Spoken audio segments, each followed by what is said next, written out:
di pembelajaran jarak jauh ya. Mudah-mudahan kita sehat-sehat selalu dimanapun kita berada. Di pertemuan kita hari ini kita akan membahas tentang kelompok makhluk hidup yang berukuran kecil atau disebut dengan mikroskopis ya. Kelompok makhluk hidup yang berukuran kecil atau istilahnya disebut mikroskopis. Sebentar Bapak bacakan dulu tentang materi kita ini ya. Di bukumu ada berada pada halaman 55 sampai halaman 59. Saya bacakan sebentar sedikit ya. Tahukah kamu bahwa ada makhluk hidup yang berukuran sangat kecil? Tempat hidupnya di mana-mana. Misalnya di dalam tanah, dalam air, dalam sisa-sisa makhluk hidup, dalam tubuh manusia, bahkan dalam sebutir debu.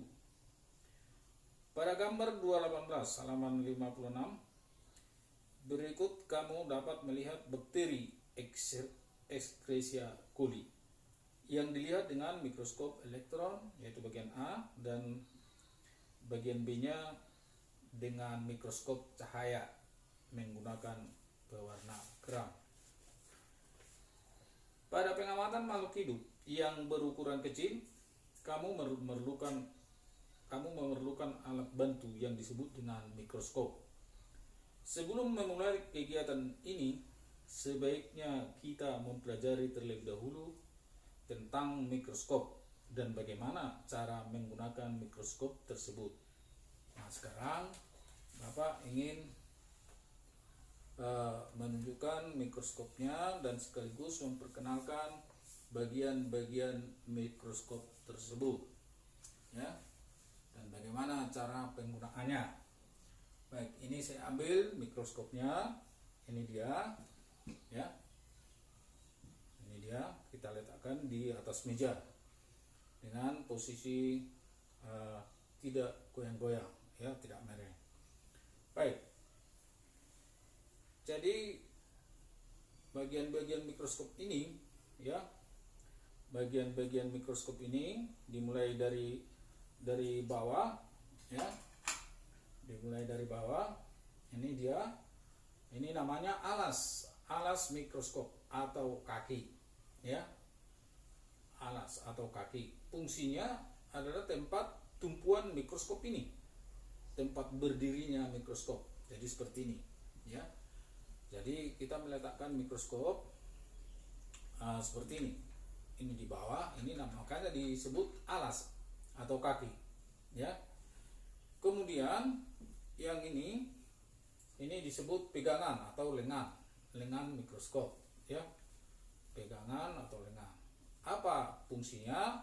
Fungsinya adalah apabila kita memindahkan mikroskop ini, inilah yang kita pegang ya, ini yang kita pegang, makanya disebut pegangan. Jangan ini yang ini ya, jangan yang ini ya, terus yang lain-lain jangan, ini yang dipegang ya, nyaman dia. Oke, terus selanjutnya ini cermin cahaya. Fungsinya untuk memantulkan cahaya ke arah objek ya, ke arah objek. Oke, memantulkan cahaya ke arah objek. Terus yang ini namanya meja preparat atau meja sediaan ya. Artinya di atas meja preparat inilah diletakkan objeknya yang mau diamati. Baru di atas meja preparat ini ada dua keping logam ini ya. Ini namanya jepitan. Misalnya kita mau mengamati suatu objek, kita buat di kaca objek, lantas kaca objek itu kita letakkan di atas meja preparat ya, di atas meja preparat. Terus kita jepitlah dengan alat penjepit ini ya, kita jepit dia ya, kita jepit. Nah, supaya jangan bergeser-geser posisi dari pada preparat tadi ya. Kemudian di bawah meja preparat ini ada diafragma. Ini namanya diafragma, bisa diputar-putar nih ya, bisa diputar-putar di atau pada diafragma ini ada lubang, ada 5 ini, 1 2 3 4 5 ya. Lubangnya lubang yang berbeda-beda ukurannya, ada yang kecil sekali, lebih besar, dan lebih besar. Oke. Gunanya apa? Untuk mengatur. Gunanya pergerak diafragma ini ya. Gunanya diafragma ini adalah untuk mengatur intensitas cahaya yang kita butuhkan. Terus ini namanya revolver ya. Revolver ini bisa diputar-putar, dan pada revolver ini ada 3 buah ini namanya lensa objektif. Dan lensa objektif ini berbeda-beda ukuran. Ada yang ukuran 10 kali, ada yang ukuran 40 kali, dan sebagainya. Terus gunanya ini, revolver ini adalah untuk menggantikan lensa objektif yang mana yang mau kita butuhkan ya. Yang 10 kali ya, atau yang 40 kali dan sebagainya ya. Kalau kita mau menggunakan ini, tidak perlu kita lihat arah ke lubang objek atau lubang preparat ya, lubang meja tadi ya, tidak perlu melihat, hanya merasakan ya, dan mendengar ada suara bunyi klik seperti itu. Gitu dia. Sekali lagi kita mengoper. Nih, kalau sudah bunyi itu berarti dia sudah pas. Artinya pas ke atau satu poros dengan lensa okuler ya. Di bagian atas lensa okuler ya, ini penutup. Kita ganti dengan lensa okuler. Ini lensa okuler ya. Lensa okuler ini juga ada bermacam-macam, ada ukuran 5 kali, ini ada 10 kali, ada 12 ya, 12,5. Ini 10 kali. Terus ini 5 kali ya. Oke. Lanjut, terus yang ini namanya tubus ya, tubus atau tabung mikroskop. Gunanya untuk menghubungkan lensa objektif dengan lensa okuler ya. Lensa okuler di atas, lensa objektif ini di bawah yang dekat pada objek ya. Lanjut, terus ini ada pemutar kasar, ini pemutar halus ya. Apa gunanya ini? Gunanya adalah untuk mendekatkan atau menjauhkan lensa objektif dengan objeknya ya, objek yang mau diamati. Tapi pemutar kasar ini harus hati-hati kita memutarnya, jangan terlalu kuat, bisa menekan preparat tadi atau kaca objek, bisa pecah ya. Jadi kalau sudah mau dekat ya, terus kita ganti dengan pemutar halus supaya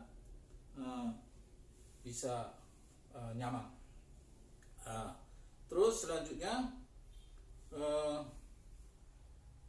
cara penggunaan mikroskop ya. Kita ambil misalnya mikroskop ini ya, dari tempatnya ya, kita buat di atas meja.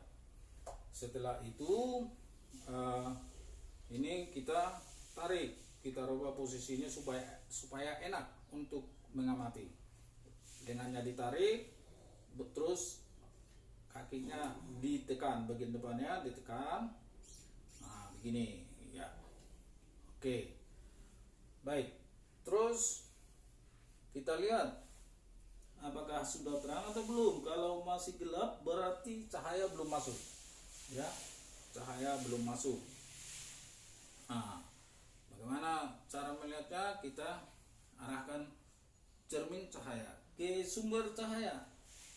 Kita lihat dari mana sumber cahaya yang paling banyak. Nah, kalau dari sana kita arahkan ke sana sambil kita lihat. Nah, belum dapat juga. Belum, berarti ini belum pas.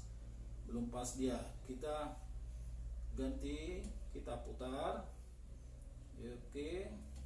Ya. Bisa kita ganti atau kita geser. Terus diafragmanya juga mungkin belum pas lubangnya, belum satu poros dia mungkin. Iya, kita ganti. Oke. Nah, ini udah pas. Oke, baru kita amati sekali lagi. Iya, udah dapat cahaya. Kalau udah dapat cahaya, jangan dipindah-pindahkan lagi mikroskopnya. Kalau dirubah posisinya seperti ini, berarti arah cermin cahaya itu tidak tepat lagi. Nah, bisa kita bedakan, kita rubah posisi mikroskop seperti ini, tapi ini juga harus kita arahkan ke sumber cahaya. Iya, bisa. Nah, begitu. Baik. Ini dia ya. Kita arahkan ke sumber cahaya.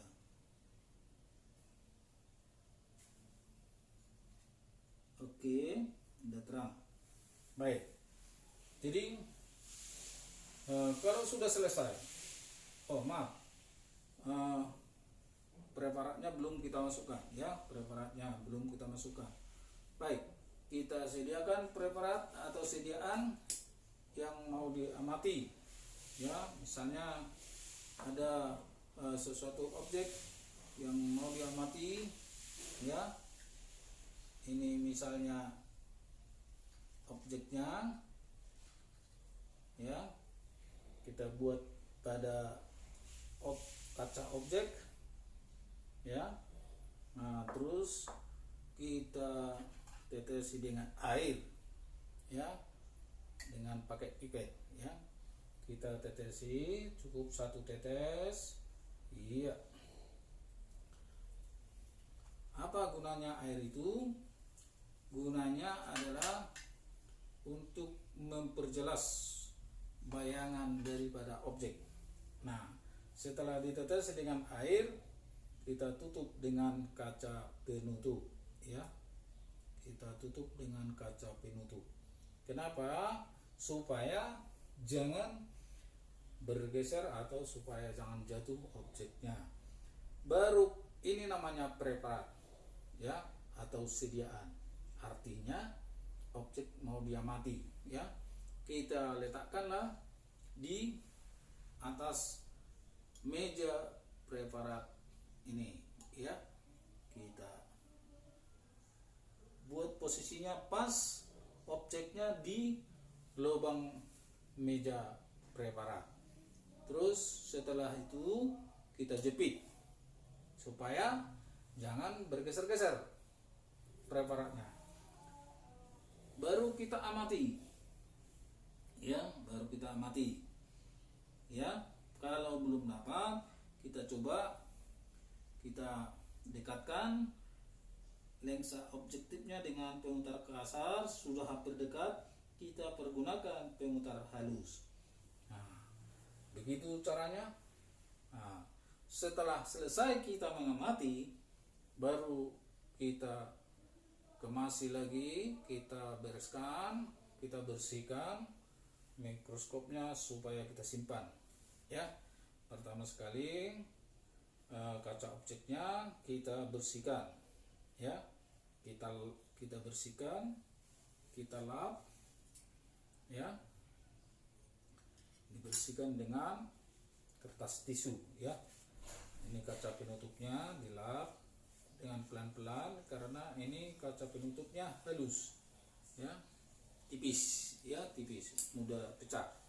Terus ini kaca objeknya dilap, dibersihkan, dikeringkan, baru disimpan ya. Nah, setelah itu langkah berikutnya ini lensa okulernya disimpan ke kotaknya, baru diganti dengan penutup ya, diganti dengan penutup supaya tabung mikroskop ini tidak kotor, tidak masuk debu ya, tidak masuk debunya. Baik, setelah itu baru posisi mikroskopnya dikembalikan seperti semula dan ini diturunkan. Oke, setelah itu baru kita simpan ya. Jadi begitulah cara penggunaan mikroskop ya. Dan sekali lagi, mikroskop itu adalah satu alat untuk mengamati makhluk-makhluk yang sangat kecil atau yang disebut dengan mikroskopis. Jadi kira-kira demikian penjelasan singkat yang bisa Bapak sampaikan di pertemuan kita hari ini. Mudah-mudahan dengan penjelasan ini, penjelasan Bapak yang tadi bisa menambah ilmu pengetahuan anak-anak kami. Dan lebih jelasnya bisa kamu baca-baca bukumu halaman 55 sampai dengan halaman 59. Sekian dan terima kasih.